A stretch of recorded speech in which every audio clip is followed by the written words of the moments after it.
Be truly humble under God. That's what thug means. Hi everybody, welcome back to my channel. Buckle up because today we're diving into one of the wildest chapters of the Sean Diddy Combs federal trial. Kid Cudi, yes, the Scott Mescudi, takes the stand, and it's a roller coasters of break-ins, Molotov cocktails, and a showdown that feels straight out of a Marvel's movie. We're also unpacking Capricorn Clark's insane connection to this case, straight from DiddyDocket.com. Shout out Diddy Docket. Hit that like button and subscribe. Maybe hit the bell for more trial tea. But for now, let's get into it. It's late 2011 and Kid Cudi is about to find himself in the middle of a ravaging storm involving Diddy, Cassie Ventura, and a whole lot of drama. Let's set the stage for a little bit. For those new to this saga, Sean Diddy Combs is facing serious federal charges, including RICO violations that could cost him his $400 million empire. We're talking allegations of violence, trafficking, and more. All detailed on Diddy Docket. I got my information from there. Kid Cudi is a music icon known for his raw, emotional artistry. Gets dragged into this because of his 2011 romance with Cassie. It's a brief romance, but it was Diddy's then girlfriend. But supposedly they were on a break. According to the transcripts, their relationship sparks a chain of events that's now playing out in court. Netizens are obsessed, digging through Kid Cudi's lyrics like Burn Baby Burn and In the Cut, with its explosive album cover. Wondering if they're about Diddy, spoiler, the internet got theories, and we'll get to those. Picture this, it's a rainy day in New York. Cudi steps out of his vehicle, cigarette in hand, looking like he's auditioning for a K-drama. Netizens on X are losing it, tweeting, "Wait, you smoke before testifying? You're definitely about to take somebody down." Cudi's vibe on the stand, casual, but not scared. He's got that, "I'm just stopping before my Hamptons weekend" energy. But trust, he's about to drop bombshells. Cudi's testimony per Diddy Docket starts with a frantic 6 a.m. call from Cassie. She's stressed, saying Diddy found out about their relationship. Cudi's confused. He thought Cassie and Diddy were done. She begs him to pick her up, sounding scared out of her mind. He races to her and they hide out in the Sunset Marquis Hotel. But then, things get wild.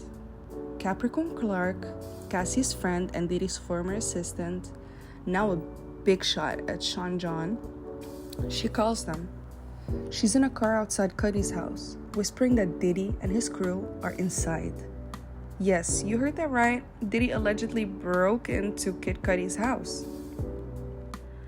Cudi freaks out, jumps in his car, and calls Diddy. The transcripts quotes him saying, "Mother effer, you're in my house?" Diddy's calm like, "I just want to talk."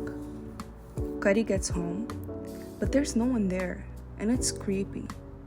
His Chanel Christmas gifts are unwrapped. His dog's locked in a bathroom, and his security cameras are turned to face a wall. His dog, per the transcript, was never the same. Jittery, scared, anxious. The courtroom's buzzing, but Diddy's defense, led by Brian Steele, is fighting to keep this out, saying that there's not even proof that Diddy was involved. Even though netizens are like, well, this is some mob-level intimidation. Fast forward to January 9th, 2012. Cudi's not home, but his dog sitter is. And they call at 6:30 a.m. again that time, screaming that his Porsche 911 is on fire. He rushes over, confused and scared, and evidence showed that someone sliced the soft top of his car because it was a cabriolet, and they tossed a Molotov cocktail inside. The car's completely totaled. I'll add some pictures to show you. Charred seat, smoke damage, the works. Cudi leans into the mic in court and says, "What the F?" The jurors crack up, but Diddy? He's a statue. He's like not even blinking. From the notes on Diddy docket, this incident ties back to Cassie's civil lawsuit, where she claimed Diddy tried to blow up Cudi's car over their relationship. People are digging up Cudi's 2012 tweets. I hope they understand that I really understand that they don't understand. Wondering if this is about that. Okay, let's pause. A Molotov cocktail? That's not just a warning, that's straight up a threat, allegedly. What do you think? Did he have something to do with it? Drop your thoughts in the comments. Days after the fire, Cudi's had enough. He sets up a meeting with Diddy and Cassie at Soho House. He walks in and Diddy's standing by a window, hands behind his back, looking like a Marvel supervillain. The court loses it at that line. Jurors are giggling, press is scribbling, but Diddy's not laughing. They talk about Cassie. Cudi says she told him she and Diddy were done. Diddy's calm, offering Cudi water, not once, but twice, which Cudi finds weird enough to mention in this lawsuit that he was subpoenaed for. As they shake hands, Cudi asks, "What about my car?" Diddy stares coldly and says, "I don't know what you're talking about." Years later, Diddy apologizes at the Soho House saying, "Sorry for all that bullshit." But is it genuine? I don't know. I don't think so personally. Now let's talk Capricorn Clark. Per Diddy docket, she's a key figure. Cassie's close friend, but also Diddy's former assistant for years. And current global director at Sean John. During the break-in, she's the one who called Cassie and Cudi, scared and near tears, saying she's in a car outside of Cudi's house while Diddy's inside, and the transcripts hint her testimony is coming, and it's wild. She accuses Diddy of kidnapping her at gunpoint. I mean, I don't have the full testimony yet, but Diddy docket says she's the one of the few who knew Cassie and Cudi's relationship. Is she a loyal friend risking it all, or is her Diddy connection muddying the waters? I mean, it's a tough spot being friends with Cassie, but on Diddy's payroll, you know, what's her motive? Brian Steele, Diddy's defense attorney, comes for Cudi in cross-examination. He's all business, trying to paint Cassie as a liar who played both men. Can you imagine that? Steele asks if Cassie was convincing, but she hid her Diddy relationship from Cudi.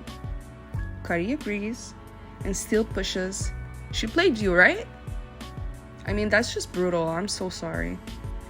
But then, Steele crosses a line, asking if Cudi and Cassie were actually intimate. The prosecution objects hard, citing Rule 412, the R Shield law that protects victims from irrelevant actual history questions. Prosecutor Emily Johnson is fired up in the sidebar, and Judge Father Arun is livid, telling Steele, "You knew what you were doing." People on X calling it a dirty tactic to shame Cassie. The internet is on fire after all of this. I mean, Young Thug tweets and deletes, but not fast enough. "Damn, Cudi's a rat, lol." Sparking debate about snitching. Kanye West tweets support for Diddy, saying he wishes Cudi didn't testify. Some people call him a hero, some people call him a snitch, and I'm saying he was subpoenaed and he just told his story. I mean, it's not harder than it is, you know? People say that he betrayed the industry. Meanwhile, Diddy's hired Stefan Castella, a money laundering expert, to protect his $400 million empire from RICO forfeiture. Per Diddy docket, If convicted, Diddy could lose his LA mansion, Miami properties, and even a $21 million painting. This trial is not only about jail, it's about everything that he's built. Well, that's the end. I hope you liked this little deep dive, and I hope to see you in the next video.